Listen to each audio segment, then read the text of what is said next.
Hello and welcome. My name is Dr. Jade. Tita, how are you? I'm doing this video in response to many of your questions and other practitioners just like you about metabolic renewal. You guys have had a ton of questions about, hey, what's the program about? Who is this guy, Jade Tita? And I want to hear a little bit from him and a little bit more about the program from a practitioner perspective. And so what I decided to do is basically give you guys sort of the treatment that I would give my patients and how I teach online. I just said, hey, you know what? I'll do a whiteboard video, show you what the program's all about, talk to you a little bit about it, and sort of give you the big spiel. So I know some of you know me, many of you do not. And so nice to meet you. I'm going to give you a little bit about my background in a minute, but I guess the first question is, what is metabolic renewal and why are we doing this program? And the answer to that is actually pretty simple. From my perspective, I've been dealing with health and fitness for 25 years. I started as a personal trainer at 15 years old, actually. And throughout all that time, even today, there has never been a program in my mind that has taken the issues and advantages of being female. Because, we oftentimes think of it as women have disadvantages, right? Well, they also have key advantages that make their metabolism unique and allow us to give them, sort of the results that they're looking for. And these things are not talked about in the world of health and fitness. As a matter of fact, almost every program out there is still being based off of hardcore fitness exercise designed for men. As you guys know, anyone who reads the research in health and fitness knows that 90% of it, perhaps even more, is done on men and primarily young college-age men. Well, I've been told by my female clients for years, Jade, we are not men. Stop training us like that, right? And so I made it my business throughout my career to design programs specifically designed for women. And so that's what you're going to get in this program: the diet, the exercise, the lifestyle for women. It really pulls on all the different metabolic levers to get women results. One of the things that is really interesting is that, women know from the time they start menstruating, they know that their hormones have an impact on hunger and sleep and energy and mood and cravings and exercise performance and exercise recovery. And us men really do not figure this out until we hit andropause much later in our 50s, 60s, and 70s. And so women know this and have been telling me this since the time I have been in the health and fitness business. And so from my perspective, I wanted to create something that was specifically designed for women, taking into account the different stages: young women who are menstruating normally, women going through pregnancy, women in perimenopause, women who are dealing with things like PCOS and hypothyroid and estrogen dominance, and of course, perimenopause, menopause, and postmenopause. And of course, when you look at these stages, right, every woman is different. And one of the things that has driven me nuts about the industry, the health and fitness industry, is this one-size-fits-all approach that everyone does. Hey, we should all be paleo, we should all be keto, or maybe vegan or vegetarian or whatever it is. This month it's low fat, next month it's high carb, or whatever it is, the latest trend. People jump on these things and try to fit one size fits all scenarios to the women they're trying to help. And that's what we see. And the truth of the matter is, I have never found that approach effective.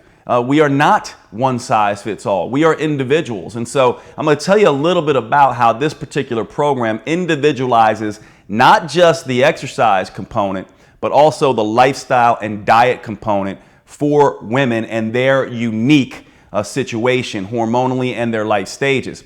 So it's going to be an interesting education. I think what I'll do is I'll just show you some of this stuff, because obviously you're an expert in this realm as well, and I want you to get a sense of how I'm seeing it and what the program entails.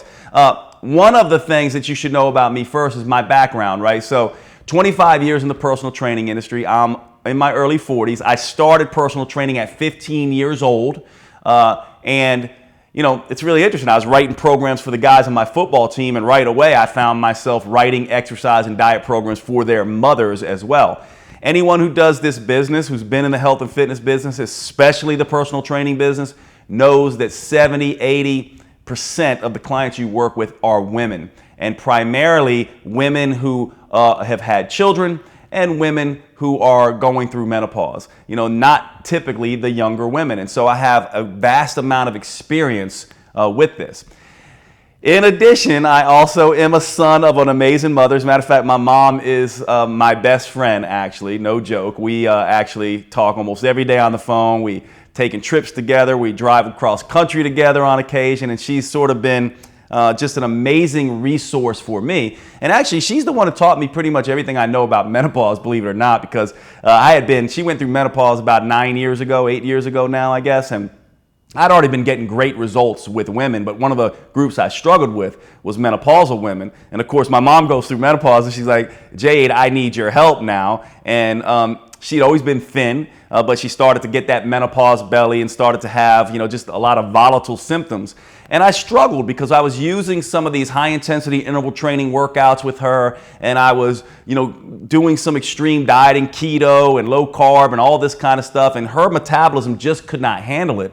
And so I kind of went back to the drawing board at that time, taking some of the success I had built with younger women and brought it to menopause. And what I essentially found, and what you're going to find in this program, is that women are not men, obviously, but each woman is dealing with a particular set of circumstances based on the stage that they're in. And then, of course, monthly, they're actually cycling through their hormones, which are impacting things like sleep, hunger, mood, energy, cravings, etc. And so at menopause, I saw my mom go through this. She got extremely stress sensitive and was, of course, more insulin resistant. And I had to do things that were more like finding the Goldilocks zone or the tipping point as it pertained to carbohydrates and fat and these kinds of things, and designing a diet fit for her rather than just taking a research study and fitting it to her. And so that's kind of what you're going to get here. Of course, I studied biochem in undergrad, and then I got my degree at Bastyr University. I'm a naturopathic physician. I have a license to practice medicine in Washington State and California.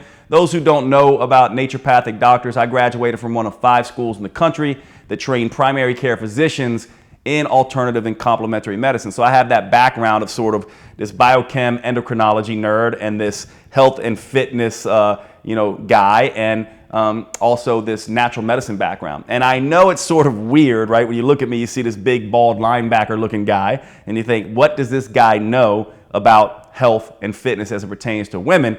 And the truth of the matter is that I learned because I was a conscientious practitioner like many of you, and I just knew I had to understand this stuff if I wanted to get my clients results. And so let me talk to you a little bit about some of the mistakes that I think people are making with metabolism, especially with the female metabolism, and help you understand what goes into this program. One of the things, I like to call this the female sort of hierarchical pyramid.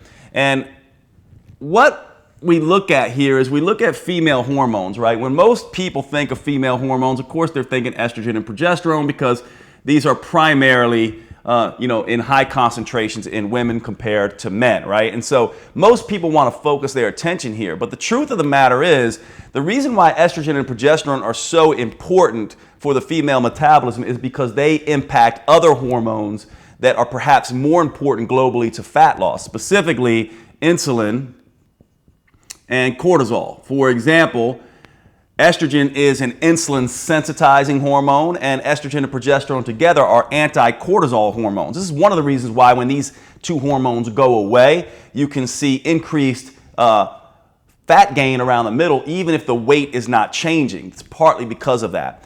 And then, of course, we have the adrenal and thyroid axis as well. And so all of these together are extremely important, but what we're really focusing on is manipulating here and here so that we can deal with some of the negative consequences of what happens here as a woman ages. It's very important, and I think it's just useful to see that, because one of the big mistakes people make is they think, oh, I'm just going to impact estrogen and progesterone with supplements and things like that, and forget these big lifestyle effects. If you can make changes here, you automatically can take some of the sort of breaks off the compensation that's going on here for a woman. That's the first thing to sort of understand. The second thing to understand about what I'm doing in this particular program with women is to understand that, the metabolism really does not live in the thyroid gland or the adrenal glands. It lives in the brain, right? We all know that. So you have the hypothalamus, the pituitary, and then these things are going to speak to the thyroid, right? And the adrenals and the ovaries, right? And so you have this sort of hypothalamic, pituitary, thyroid, adrenal, ovarian axis. And then, of course, this feeds back to the hypothalamus. Well, one of the things that I discovered about the female metabolism, and many of you already know this, is that compared to a man, the female metabolism is far more sensitive to stress in the environment. And this makes sense, doesn't it? Because women are the gender of, sort of childbearing. And so they need to understand how to respond to the outside world, perhaps a little bit more than a man does. And so a woman is more sensitive to changes in, calories and macronutrients and exercise, and can register too much exercise or too little food as a stress, perhaps before a man will. And this is why sometimes we see women, especially middle-aged women and older women, not responding like we think they're supposed to high-intensity interval training and low-carb keto diets and things like that, because their system is much more easily stressed out. So when we think about the metabolism, we want to think of it as a big stress barometer. That's really all it is, right? And a female stress barometer is a little bit more sensitive than a man's is, partly because of this reproductive situation that goes on. She needs to basically be constantly vigilant about the availability of resources so she can have a baby, bring a baby to term, etc. So this is partly what's happening here. And so women are far more stress sensitive. This program is going to help women understand how to deal with that. And then finally, the third major thing here with the female biochemistry issue is that a lot of women do not realize that estrogen can be an advantage, because estrogen is a hormone that's a lot like male testosterone, helps build muscle and helps burn a little fat. Now, estrogen's interesting, right? Because a lot of times people don't understand. It slows fat release from the hips, butt, and thighs and breast, giving the hourglass shape, but it actually causes a global fat loss in terms of its ability to help the body be more insulin sensitive and regulate some of the effects on hungers and cravings and things like that. And so one of the things that we're doing here is we're using estrogen to our advantage to help burn fat and build lean tissue. And we're also using human growth hormone to our advantage, because believe it or not, a lot of people don't realize this, but women have an advantage as it pertains to human growth hormone. They can produce more human growth hormone compared to men during their workouts, specifically if they know how to work out to do that. One of the ways that human growth hormone is released with a workout is through burning and breathlessness. Most women, right, when they exercise, they're just used to breathlessness. So they do spin classes, or they do, aerobic classes and things like that. And what a lot of programs will do is they'll give them just the breathless component, or they'll move them to male-dominated programs that just have them lifting heavy weights, which give a strain effect, but not this burn effect. So what we're doing here is we're giving moderately heavy weights so that the muscles can burn and register that lactic acid response. I'll give you some of the chemistry here, by the way. When the body is burning, it's not lactic acid that's causing that. It's actually the buildup of protons and the tissue getting more acid. But in relation to that, the body will produce lactic acid to buffer against that. Well, guess what lactic acid now does? Lactic acid also triggers the release. It acts as a hormone itself and triggers the release of human growth hormone. So if we can get the body burning, it's an indication we're actually increasing lactic acid production and increasing human growth hormone production. Same with breathlessness. Both of these register to the system, make more HGH. And this combination of HGH alone or HGH and estrogen is a really potent fat burning and muscle building combination for women, and helps them maintain that hourglass shape, stay lean, and all of the wonderful things that we're doing. So this is what we're doing in the workout. The workout is specifically designed to take advantage of this female hormonal situation, both estrogen and human growth hormone. And so that's an important component here. Now, one of the things you might be asking, say, hey, Jade, well, how are you looking at this program? How are you dealing with the diet piece? How are you dealing with the exercise piece? What is the approach? Are you doing high intensity interval training? Are you doing low carb and all that kind of stuff? And from my perspective, this is really what I call a metabolism first program. In other words, we are focusing on how the metabolism actually works, not how we think it works, but how we know it works, right? And one of the mistakes is people thinking about the metabolism as a chemistry set, right? That it's just about hormones. You've heard people use that analogy, which is a terrible analogy to use, in my opinion, for the metabolism. It's not a chemistry set. You don't just mix insulin and cortisol and things in the right amounts and get a magical sort of outcome. And we also know it's not a calculator. Very few people think about that anymore. It's not a calculator. The metabolism does not work like this, and it does not work like this. How it really works is it really works like a seesaw or a boomerang or a pendulum or anything that pushes back against us. When you push against the metabolism, you exercise too much, you eat too little, what's it do? It'll push back against you. It will impact things like sleep and hunger and mood and energy and cravings. This is a little acronym I like to use called SHMEC: sleep, hunger, mood, energy, and cravings. When SHMEC goes out of check, you know that the metabolism is under stress and you're going to have this seesaw effect.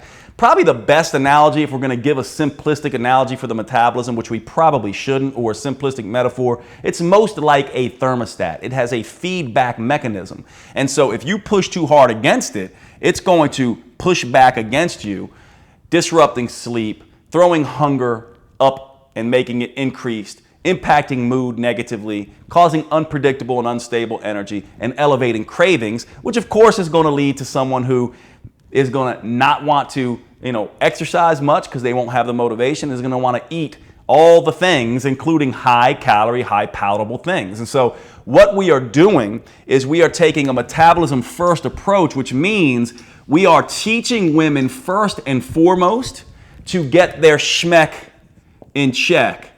And when a woman does that and learns to do that, she knows that her metabolism is balanced. And this is going to depend on the woman in terms of amount of carbs. Should she go low or should she go high? This is going to depend on the amount of fat. Should she have a lot or a little? This is going to depend on exercise, how much, how long, how frequent, etc. Very, very important concept. And so essentially what we're doing here is we're teaching these women to be metabolic detectives versus dieters. We're teaching them that the body has biofeedback signals that it is sending to them: sleep, hunger, mood, energy, craving, signs and symptoms, menstrual flow, headaches, libido, exercise performance and exercise recovery. The metabolism is talking to them all the time. They're going to learn to read these biofeedback signals and keep their SHMEC in check. When their SHMEC is in check, anything they do can be sustainable. And so rather than give them something that is a one-size-fits-all approach, because we heard it's good in a research study or someone just wrote a book on it, what we're really teaching people to do is to understand, get your SHMEC in check first, and then begin to manipulate the macronutrients and the exercise and the calories and all these things in a way that keeps you in balance to get results. It's a very, very different approach. To sum this up, my hero, I don't know if you guys know Bruce Lee, the martial artist. He was actually a philosopher as well. One of my favorite philosophers. One of my favorite sayings by him was, absorb what is useful, discard what is not, and add what is uniquely your own. That's what we really mean by the metabolic detector process. And so there's a whole process in here that we give them a structure, and then we teach them to be flexible within that structure. So I call it structured flexibility. Obviously, your clients, my patients, they want structure. They want to be told what to do. We have to give that to them. But we teach them that that's just a blueprint, just a starting point. And then their job is to use this understanding about SHMEC being in check or out of check, and then use some of the tools we give them to adjust the big levers: lifestyle, diet, exercise, etc. And I'll talk to you about the 4 big levers, really. When you think about exercise, you know how sometimes we hear individuals say, hey, Jade, I'm doing all the right things, or your clients say to you, I'm doing all the right things and I'm not getting the results.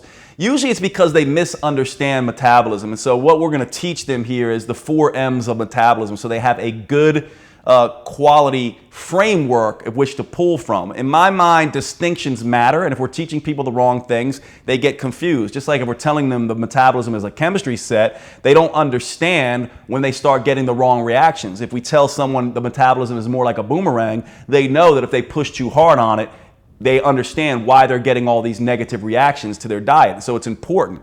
So what are these 4 M's? Well, I do this again in a pyramid because I do think there's a hierarchy here. The first one is mindfulness. And this is important. What I really mean here is obviously women have a more stress-sensitive metabolism. And so mindfulness is really about a concept I call rest-based living. Rest-based living. And what rest-based living means is all the things that help reduce stress. Walking in green settings in the park, something the Japanese call Shinrin-yoku. Slow, relaxing walking, not huffing and puffing, pumping the arms and things like that. In green settings lowers cortisol. Sex and physical affection lowers cortisol. Time with loved ones lowers cortisol. Meditation, massage, hot baths, saunas, yoga, restorative yogas and tai chis and things like that. Spa time, right? All of this is all about teaching women that they have to spend a lot of time planning for these relaxation responses so that their body takes some of the stress away. The next piece here is movement. Now, this is critical to understand. Many of you may be up on this or you may not, but we now know that movement and exercise really should be considered 2 different things. We now understand a concept called non-exercise associated thermogenesis, or NEAT, which is different than exercise associated thermogenesis, right? Exercise really is about 5% of total metabolism when you look at it. NEAT is about 15%. It's a big mover of metabolism, and most people miss this.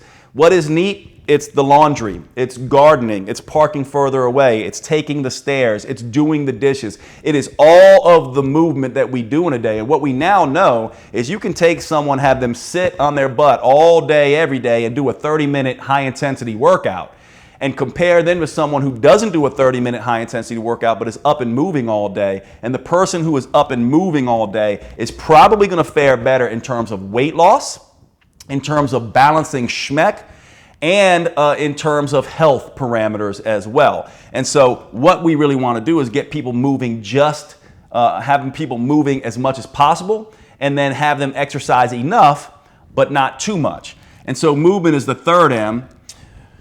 The 2nd M. The 3rd M is going to be meals, right? This is what people eat. Now, this is important because what we're essentially doing here is we're not telling them go low carb or go low fat or jump on any bandwagon. We're teaching them how food impacts schmeck.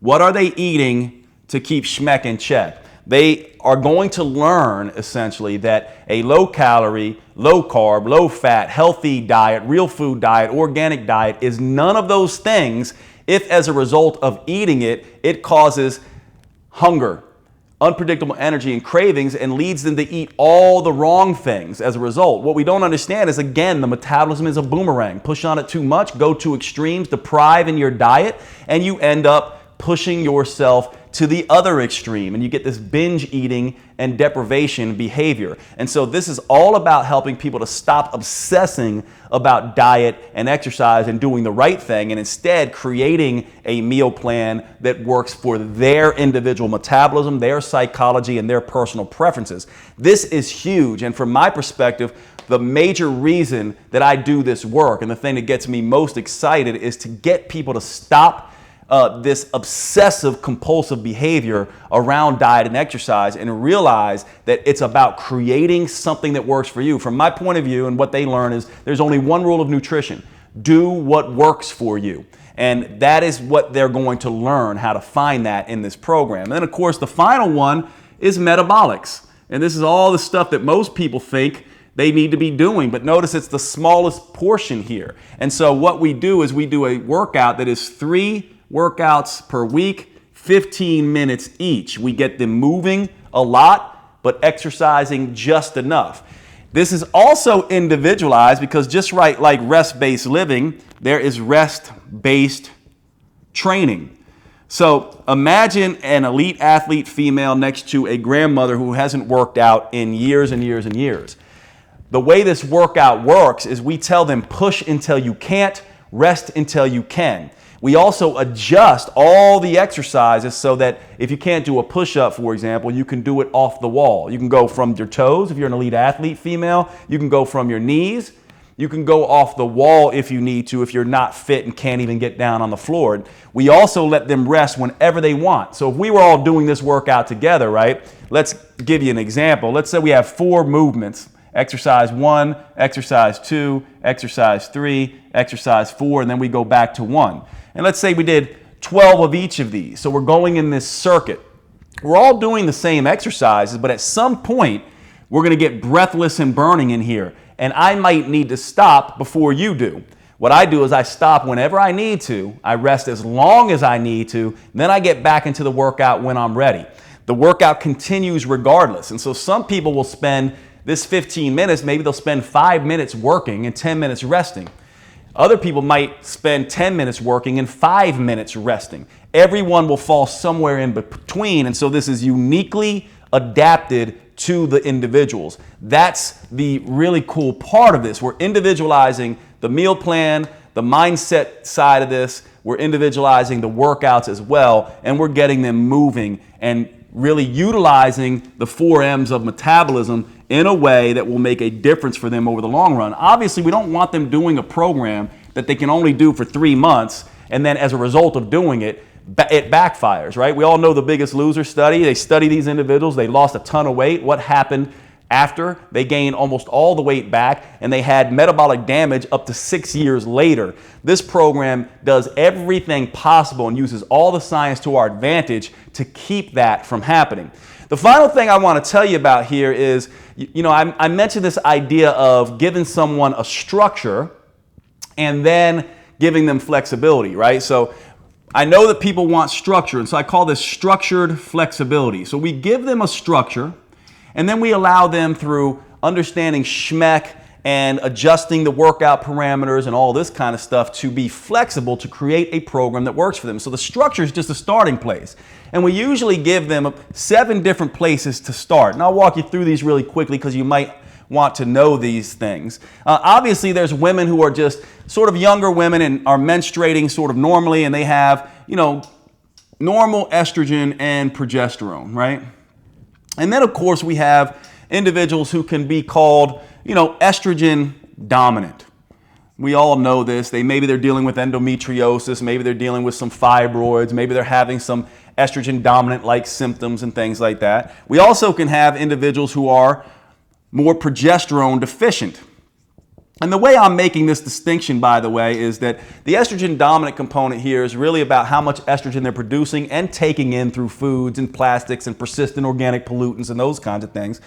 Progesterone deficiency is really about the stress reactivity. So this person is going to be more food dominated, and this person is going to be more stress dominated. And again, it's just a starting point to get them started. And then, of course, we can have individuals who have low estrogen and progesterone and who are young, right? And these would be people who are dealing with some of the athlete triad issues, overworking, under-eating, dealing with menstrual issues that, basically are making them, their body stressed out, saying, hey, look, I don't want to produce, and so I'm going to lose menses, I'm going to lose libido, all that kind of stuff. That really takes care of sort of the younger women. And then we kind of have the 3 types in menopause. One being perimenopause, which is characterized by fluctuations in estrogen. Sometimes the ovaries are getting too much estrogen being produced. Sometimes they're getting too little. And of course, progesterone is falling because we never have the egg being released, and we never have the production of the corpus luteum, which is the area that produces progesterone. And so you have this low progesterone, fluctuating estrogen state, a very volatile time. And then we have, of course, estrogen and progesterone both fall, right? And this would be menopause. And this is where we really start seeing sort of the menopause belly start to kick in. And then, of course, the final one here is postmenopause.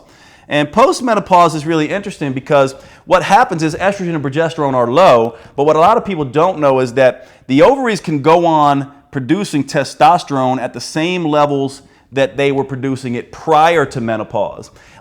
Not only that, even if that's not the case, testosterone typically doesn't drop as much. Even if it falls, it doesn't fall as much as estrogen and progesterone. And so these postmenopausal women often are more testosterone dominant than they ever have been in their lives. And that creates some unique issues here. Also is one of the reasons why using weight training is very, very good for them, because they can take advantage of this more testosterone dominant, type of thing and help them put on muscle and build bone minerals and all that kind of stuff. So one of the things we're doing is we're putting these people into these 7 hormone signatures, I call them, these unique signatures, helping them understand a good place to start based on these unique needs. And then, of course, within this, they learn how to adjust for themselves. So as you can see, there is a ton of research and thought that has gone into this program, looking at the metabolism a particular way, taking advantage of the female uniqueness, the fact that women are at different stages in their life. They also have this cycling approach.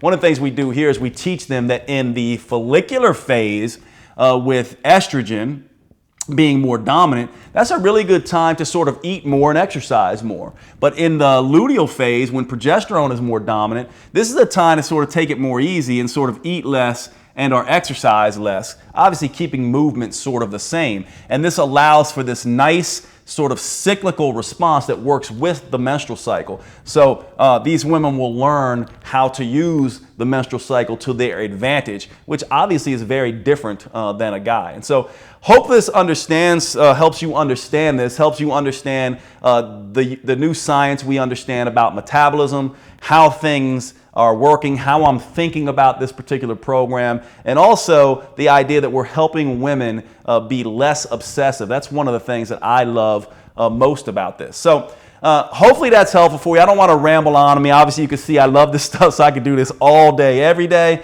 But I wanted to give you guys just a sense to see that there's a lot behind this, give you a sense of the science. Anything that doesn't make sense, I know I'm talking a mile a minute here. Feel free to get in touch and just ask me. I'm happy to walk you through some of what's going on here, but hopefully you can see the excitement that I have around this, because in my mind, it's the first time ever we have delivered a program specific for women, their unique needs, their unique biochemistry, and in a way that is taking things to the next level and really not relying on old science. We have to move beyond this one size fits all that everyone should be doing low carb, gluten-free diets and high intensity interval training. That's just not going to work. And with women, it can stress them out further. And so this is how we're managing this. So super excited. Thanks for your interest. I mean, I know it's a long video, but hopefully for those of you who have been wondering, this answers most all your questions. And I really, really appreciate your interest in getting involved with Metabolic Renewal. And I hope to meet all of you soon. Be good. Much gratitude to you.